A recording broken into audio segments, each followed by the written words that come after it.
आपका स्वागत है एमपी के न्यूरो हेल्थ केयर सेंटर मंडी उधमपुर में। ये हमारे पास एक पेशेंट है जिनको शोल्डर की प्रॉब्लम है, कंधा जाम था इनका।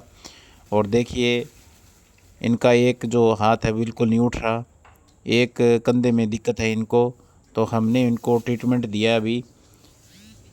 ऐसा किसी को भी कंधा जाम हो, शोल्डर में दिक्कत हो, हाथ ना उठना, कंधा जाम होना, सफल इलाज एमपी के न्यूरो हेल्थ केयर सेंटर मंडी उधमपुर में।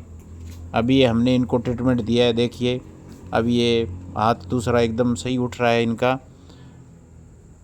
अब देखिए दोबारा हमने इनको ऊपर करके दिखाया है, ये देखिए अब बराबर है दोनों हाथ। तो सफल इलाज